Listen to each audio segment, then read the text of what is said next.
সুন্দৰ মন সুস্বাস্থ্যলৈ আপোনালোক সকলোকে স্বাগত। মই ডক্টৰ মন্থৰী বৰুৱা। যদি আপোনালোকৰ কোনো এজন আত্মীয় হাস্পাতালত ভৰ্তি হৈ থাকে তেন্তে সেই ৰোগীজনৰ এটেণ্ডেণ্ট হিচাপে আপোনালোকৰ কিছুমান অধিকাৰ থাকে। সেই অধিকাৰসমূহৰ ভিতৰত প্ৰথমটি অধিকাৰ হৈছে ৰোগীজনৰ যিটো ট্ৰিটমেণ্ট চাৰ্ট, মানে ডাক্তৰে লিখি দিয়া ট্ৰিটমেণ্ট চাৰ্টখন সকলো সময়ত আপোনালোকৰ কাৰণে উপলব্ধ হ'ব লাগে আৰু কোনো সময়তে হাস্পাতালে আপোনালোকক সেইখন দেখুৱাৰ পৰা আপোনালোকক বঞ্চিত কৰিব নোৱাৰে। কেৱল সেই চাৰ্টখনেই নহয়, ৰোগীজনৰ যিমান লেব ৰিপৰ্টছ, মানে ব্লাড টেষ্টৰ ৰিপৰ্ট, চিটি স্কেন, আল্ট্ৰাচাউণ্ড ইত্যাদি যিমান ৰিপৰ্ট আছে সকলো সময়তে আপোনালোকৰ কাৰণে এক্সেচেবল হ'ব লাগে আৰু আপোনালোকে যদি খোজে সেইখন হস্পিটালে আপোনালোকৰ লগত শ্বেয়াৰ কৰিব লাগিব। কেৱল শ্বেয়াৰেই নহয়, আপোনালোকে সেই ট্ৰিটমেণ্ট চাৰ্টখনৰ বা লেব ৰিপৰ্টছসমূহৰ ফটো তুলি আপোনালোকৰ ঘৰুৱা চিকিৎসকৰ লগত বা আপোনালোকৰ ঘৰত যদি কোনোবা এজন আত্মীয় ডাক্তৰ আছে বা চিনাকি ডাক্তৰ আছে তেওঁলোকৰ লগত সেইখন শ্বেয়াৰ কৰিব পাৰিব। বহু সময়ত হাস্পাতালে সেই ৰিপৰ্টছসমূহ চাব নিদিয়ে, সেইটো কেতিয়াও গ্ৰহণযোগ্য নহয়, উচিত নহয় আৰু আপোনালোকে সকলো সময়তে সেই ৰিপৰ্টছখিনি চোৱাৰ অধিকাৰ থাকে। 2 number, the right to second opinion. যদি আপোনালোকৰ এখন হাস্পাতালত চিকিৎসা কৰি থকাৰ সময়ত কিবা কাৰণে চিকিৎসা পদ্ধতিৰ ওপৰত সন্তুষ্টি হোৱা নাই বা আপোনালোকে বিশ্বাস কৰিবলৈ টান হৈছে তেন্তে ছেকেণ্ড অপিনিয়ন এটা লোৱাৰ অধিকাৰ আছে আৰু সেইটো হাস্পাতালে গ্ৰহণ কৰিব লাগিব।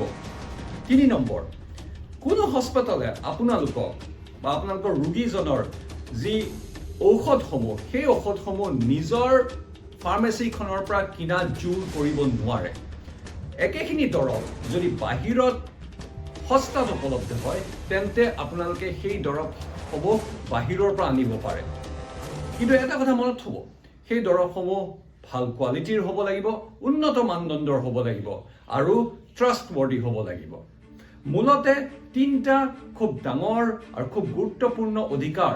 1 নম্বৰ, সকলো লেব ৰিপৰ্টছ, সকলো ট্ৰিটমেণ্ট প্ৰট'কল, ট্ৰিটমেণ্ট চাৰ্ট পেচেণ্টৰ এটেণ্ডেণ্টৰ কাৰণে সকলো সময়তে উপলব্ধ হ'ব লাগিব, হাস্পাতালে আপোনালোকক দিব লাগিব আৰু কোনো সময়ত আপোনালোকক সেইখিনি চোৱাৰ পৰা বঞ্চিত কৰিব নোৱাৰে। Right to second opinion. এটা ছেকেণ্ড অপিনিয়ন লোৱাৰ পৰা, এজন বেলেগ ডাক্তৰৰ পৰা অপিনিয়ন লোৱাৰ পৰা আপোনালোকক হাস্পাতাল এখনে বঞ্চিত কৰিব নোৱাৰে। 3 number, the right to medicines. সকলো সময়তে মেডিচিন আপোনালোকে যদি তাৰ পৰা ক্ৰয় কৰিব নিবিচাৰে, বাহিৰৰ পৰা ক্ৰয় কৰিব বিচাৰে, সেইখিনি অধিকাৰ পেচেণ্টৰ এটেণ্ডেণ্ট হিচাপে থাকে। এই সমূহ অধিকাৰখিনি আপোনালোকক আমাক ministry of health and family ৱেলফেয়াৰে নেশ্যনেল হিউমেন ৰাইটছ কমিশ্যনৰ দ্বাৰা আমাক দিছে আৰু আমি এইখিনিৰ প্ৰতি অৱগত হ'ব লাগিব, সজাগ হ'ব লাগিব। মনত ৰাখিব, গুৰুত্বপূৰ্ণ কথাটো হৈছে যে যদি যিকোনো সময়ত আপোনালোকে ভাবে যে ৰোগীৰ যি কণ্ডিশ্যন সেই কণ্ডিশ্যনত উন্নতি হোৱা নাই আৰু আপোনালোকে ৰোগীজনক স্থানান্তৰ কৰিব বিচাৰিছে বেলেগ এখন চিকিৎসালয়লৈ, তেতিয়াহ'লে সেই সময়ত সেইখিনি সময়তে আপোনালোকক হাস্পাতালখনে এৰি দিব লাগিব আৰু ডিছচাৰ্জত লিখি দিব লাগিব যে তেওঁলোকে আপোনালোকক এৰি দিছে কাৰণ আপোনালোকে উন্নত চিকিৎসাৰ বাবে বা বেলেগ অপিনিয়নৰ কাৰণে বেলেগ এখন হাস্পাতাললৈ নিব বিচাৰিছে। মূলতে এইখিনি হৈছে আমাৰ অধিকাৰ। সেই অধিকাৰসমূহ হাস্পাতাল কৰ্তৃপক্ষই পেচেণ্ট পাৰ্টিক দিব লাগিব আৰু পেচেণ্ট পাৰ্টিয়েও সহযোগিতা আগবঢ়াব লাগিব।